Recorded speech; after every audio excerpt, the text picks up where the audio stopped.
So you.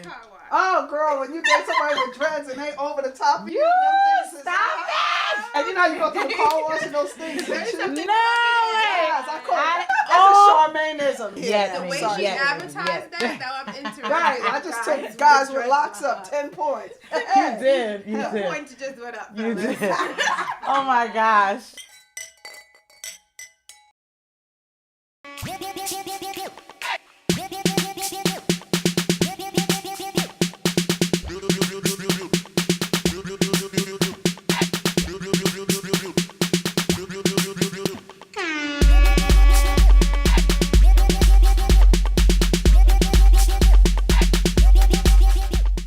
Welcome to Wine and Whine, where a few ladies get together and we do a little bit of drinking and a lot of chatting. So today the topic is around altering body images in the media. There's been a lot of talk around that lately, especially since what happened with Kerry Washington in April. So how do you feel about altering body images? And that seems to range from, a little photoshopping to completely filtering and altering the look of people. How do you feel about that? The image that is giving to people, the society, is that, you have to look a certain way. But I guess you just have to love yourself. Before I didn't love my lips. People used to tease me, and now I love them. Why? Because I learned to love them before it was popping. So, right. And now it's just like, you used to tease me, now you pay for it. It's really important for girls to know that this is photoshopped. Yes. Because I work specifically with young women and girls with my organization. Let me tell you, they think up and down, this is what she actually looks like. And then you see her, whoever this person is, on TMZ or what so have you, and you're just like, why does she look like that and she look like this in this magazine? The standard of beauty is always changing. First it's skinny lips, then it's big lips, then it's a no butt, then it's a huge butt. Like, no one can ever win because it's always changing. So you can get butt implants, but then 5 years from now when the style is something different, what are you going to do? Like, they always keep moving the ideal farther and farther away so that there's always something to achieve, so that you always need to buy something else. Because it's all about marketing. It's all about making us buy something. It's believing we're not good enough as we are, so we need to spend money to achieve a certain look. But more specifically, they look like however they look, right? But the filtering, the post-production that they do on the photos. Like, do you all use filters and stuff on your photos? I do. I got a little pimple some days, and I say, okay, this filter's going to hide that. I don't want my pimple protruding out of my face. So sometimes. One of the talent I work with told me you had to get this Facetune app that apparently Facetune. Kill me. What is it?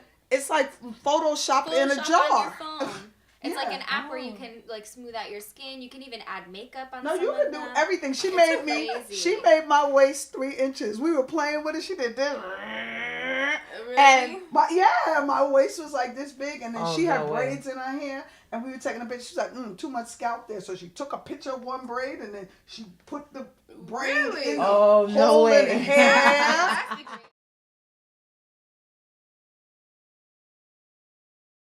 Now let's take it to the streets with our girl Charlene. We would love to hear what you have to say. It's your girl Charlene, and this is Wine and Whine on the Streets. Holla at me.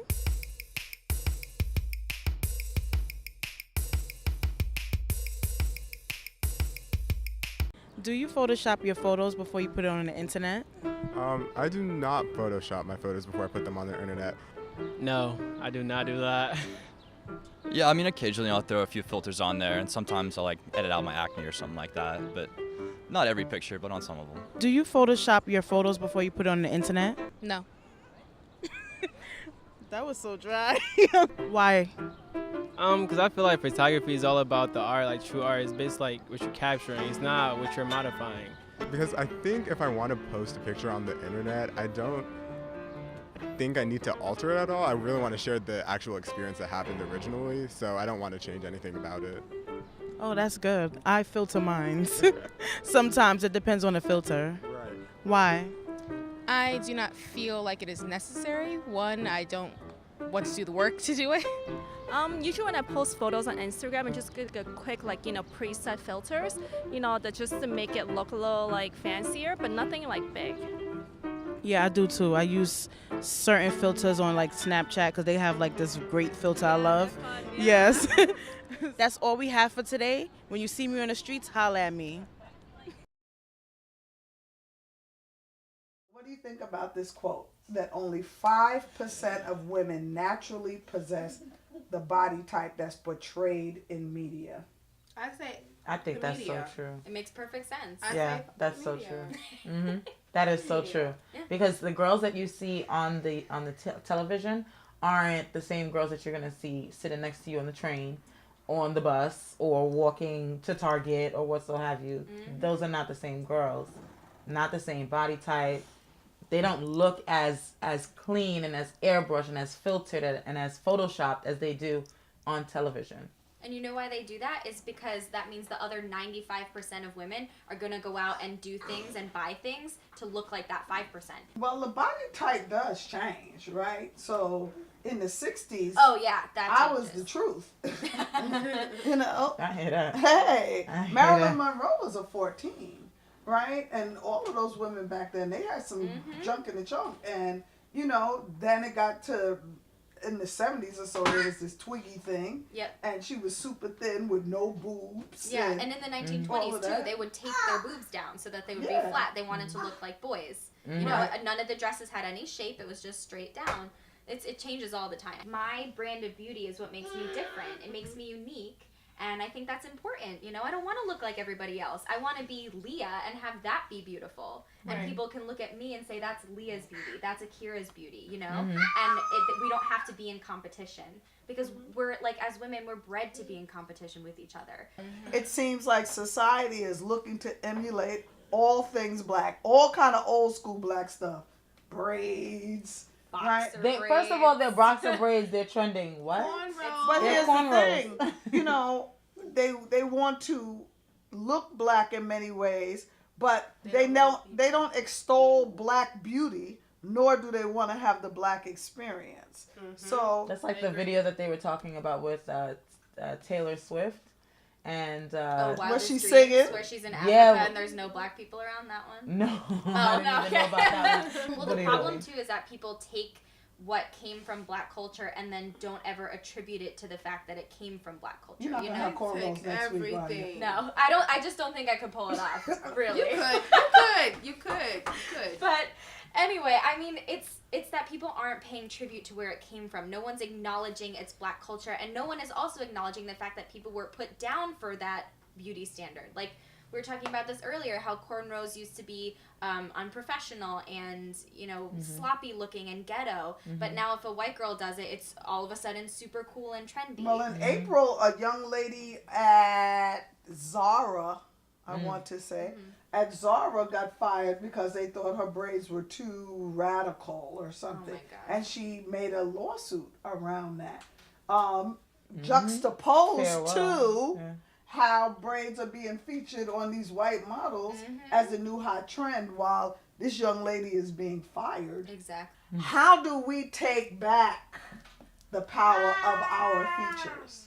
How, We and, come up with- that we doesn't include Yeah, I was you. gonna say, But I'll you're sit my allowed- lips for that one. You're allowed to offer suggestions. Thing is that we gotta keep putting it out there. So like when we're talking about natural hair, is natural hair professional? Like this is something that we have to continuously pour and pour and pour out.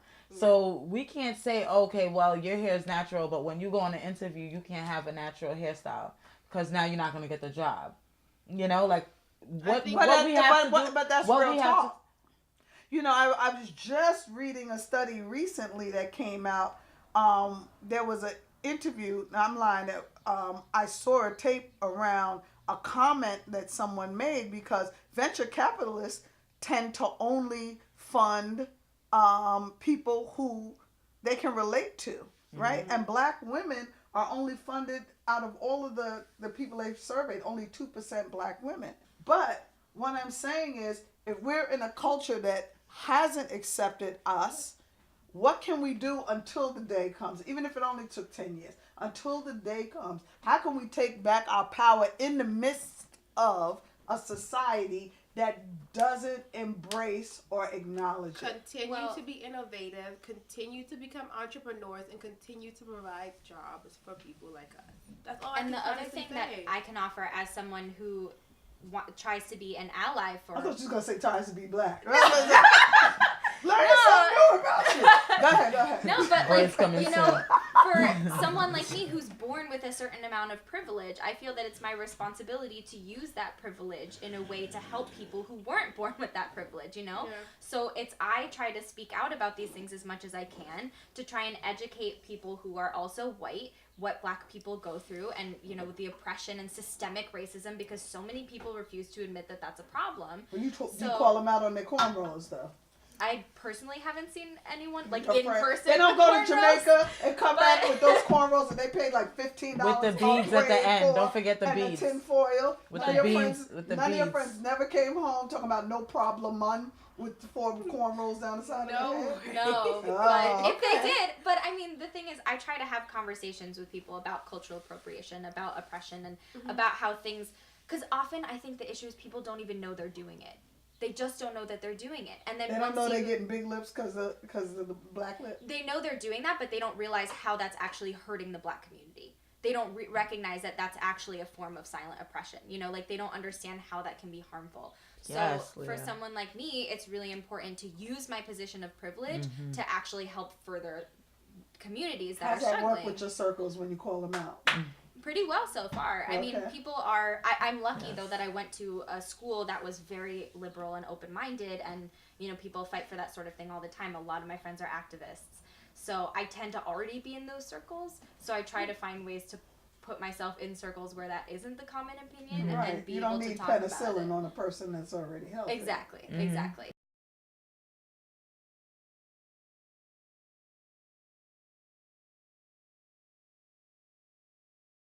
For our business spotlight today, we have Miss Von Seal Cheney of Just V Consulting. Welcome. Thank you for having me. Oh, it's a pleasure. I didn't have consultants like this when I was looking for one.